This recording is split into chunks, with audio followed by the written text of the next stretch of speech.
우리가 오늘 읽은 본문부터 스가랴가 보았던 환상을 함께 살펴볼 것입니다. 모두 8가지 환상이 나오는데요. 오늘은 그 첫 번째 환상입니다. 우선 7절을 보시면 스가랴에게 여호와의 말씀이 임한 시점을 매우 구체적으로 기록하고 있습니다.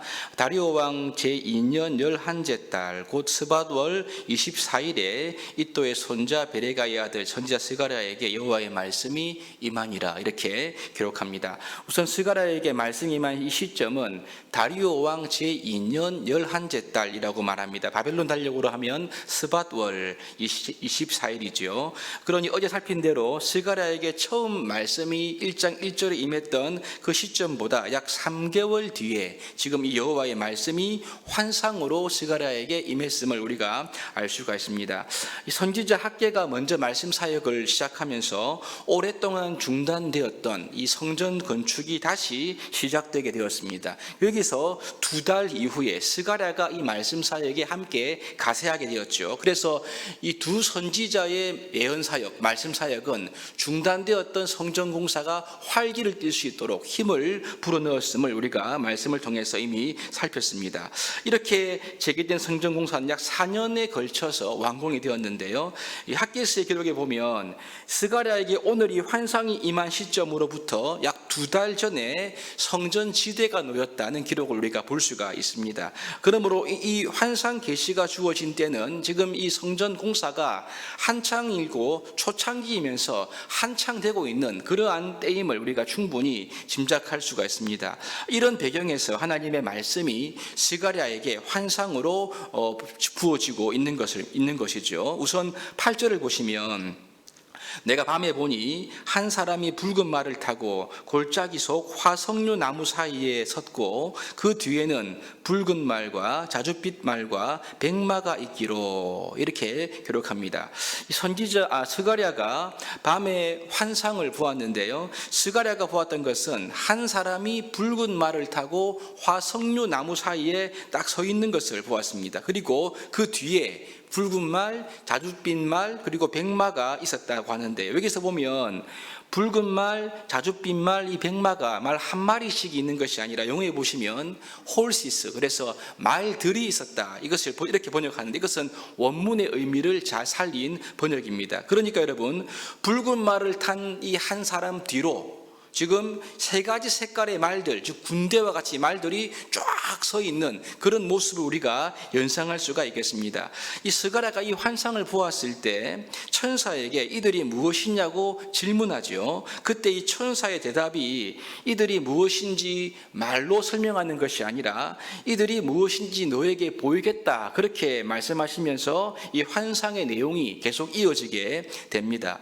이 환상 속에 나오는 이 화석류 나무 사이에 선자, 이 붉은 말 탄 자가 이렇게 말하는데요. 10절 중반부입니다. 보시면 이는 여호와께서 땅에 두루 다니라고 보낸 자들이니라, 이렇게 기록하죠. 그리고 다음 절인 11절에 보시면 땅에 두루 다니라고 보낸 자들, 즉 아마 이 3가지 색깔의 말을 탄 자들이겠습니다. 이들이 땅을 다 돌아보고 와서는 이 화석류 나무 사이에 서 있었던 붉은 말을 탄 자에게 보고를 하죠. 이렇게 보고합니다.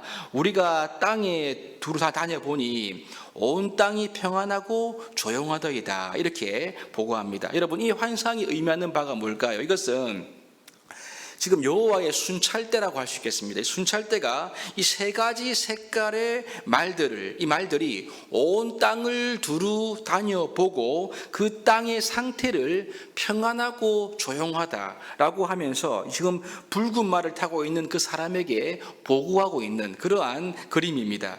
이것은 당시 말을 타고 온 땅을 순찰했던 이 페르시아 바사 제국의 왕들의 신하를 떠올리는 그러한 그림인데요.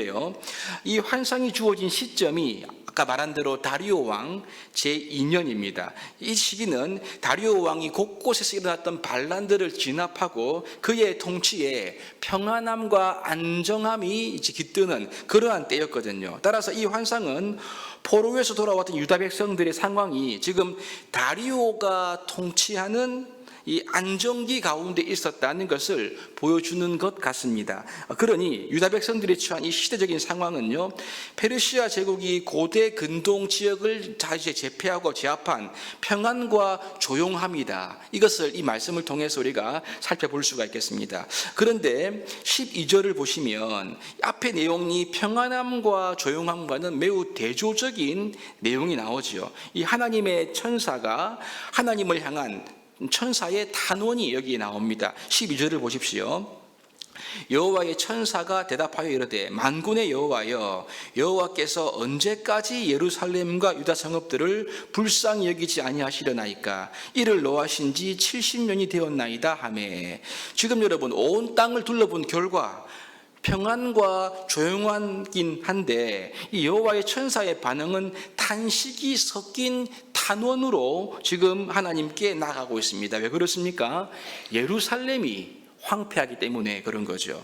비록 이 유다의 백성들, 돌아왔던 이 백성들이 고레스의 칙령으로 본토에 돌아왔지만 당시 페르시아는 정치적으로는 안정이 되고 좀 고요한 시대인 것 같았지만 예루살렘은 아직까지 황폐하다, 이 의미인 것입니다. 현재의 이 성전의 모습도 황폐했고요, 예루살렘에 다시 정착했던 유다 백성들의 삶도 황폐했음을 이렇게 우리가 생각해 볼 수가 있겠습니다. 그러므로 이 선지자 예레미야 예언대로 70년 만에 바벨론에서 돌아오긴 했지만 이것은 겉으로는 이루어진 것 같은데 실제적으로 이 돌아온 귀한민의 삶은 황폐함이었다. 그래서 이 황폐함으로부터 완전히 회복된 상태가 아니었다는 것을 우리에게 알려주고 있습니다. 여러분, 예루살렘에 돌아왔던 유다 백성들에게 이 페르시아 제국이 주었던 이 평안함은 그냥 평안함일 뿐이었죠. 예루살렘은 여전히 황폐했고 성전은 아직까지 다 완공되지 못한 이러한 상황이었던 것입니다.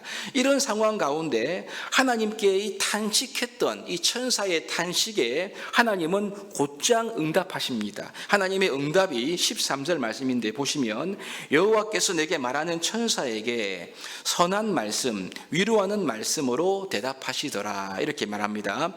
선지자 예레미야 예언을 근거로 하나님께 지금 예루살렘의 황폐함 때문에 이 천사가 탄원했을 때에 하나님은 천사를 통해서 선한 말씀 그리고 위로의 말씀으로 응답하셨는데, 그럼 여러분, 천사를 통해 주신 이 선한 말씀, 위로의 말씀은 무엇인가? 이것은 그 다음 14절과 15절에 기록되어 있습니다. 보십시오.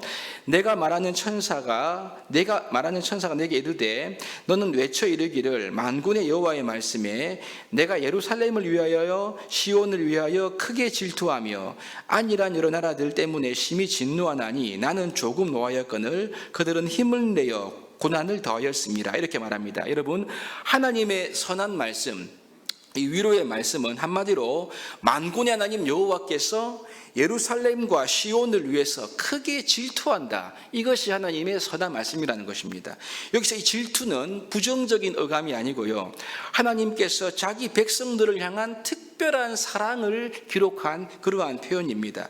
지금 이 황폐한 예루살렘과 현재 짓고 있는 이 초라한 성전을 향해서 하나님은 질투와 같은 뜨거운 사랑으로 그들과 함께 하시고 있다, 이것을 지금 말씀하고 있는 의미입니다. 한 가지 더 보시면 반대로 안일한 여러 나라에 대해서는 심히 진노한다고 말씀하시지요. 이것이 유다 백성들에게 향한 하나님의 선하고 또 위로의 말씀입니다. 여기서 이 안일한 나라들은 아까 말한 대로 평안한 나라이죠. 즉 유다 지역 주변에서 강력한 힘으로 그들에게 군림했던 제국들을 통칭하는 표현으로 그렇게 우리가 이해할 수 있겠습니다. 하나님은 자기 백성들에게 조금 노하셨다, 이 말은요, 심판을 위한 심판이 아니라 징계를 위한 심판이라는 말씀인데, 그런데 이 안일한 나라, 즉 제국들은요, 힘을 다해 고난을 더했다, 이 표현은 바벨론과 페르시아와 같은 열강들이 사로잡혀온 유다 백성들에게 더 심하게 학대하고 훨씬 더 이렇게 악랄하게 이들을 다스렸다, 이러한 의미로 우리가 볼 수가 있겠습니다. 저는 개인적으로 이 부분을 볼 때 에스라서 4장에 기록되어 대로 다리오 왕 제2년 때까지 페르시아에 의해서 인해서 성전 건축이 못하도록 방해받은 그것이 아닌가 생각이 듭니다. 아무튼 이 열강들에 의해서 그동안 유다 백성들은요, 압제를 당했고 예루살렘 성전은 건축되지 못하고 방해를 받았다. 이러한 의미와 연결되는 것으로 보입니다. 여러분, 그럼에도 불구하고 하나님은 이제 이 예루살렘과 시온을 향해서 질투한다. 이 말은 뜨겁게 사랑한다. 이렇게 말씀하시는 것입니다. 그러면서 이 환상의 결론적인 말씀이 16절, 17절 말씀인데요. 보시면 이렇습니다. 그러므로 여호와가 이처럼 말하노라. 내가 불쌍히 여김으로 예루살렘에 돌아왔은즉 내 집이 그 가운데에 건축되리니 예루살렘 위에 먹줄이 쳐지리라. 만군의 여호와의 말씀이니라. 여러분, 이것은 분명 다시 성전을 짓고 있는 이 유다의 백성들을 향한 말씀이 분명합니다.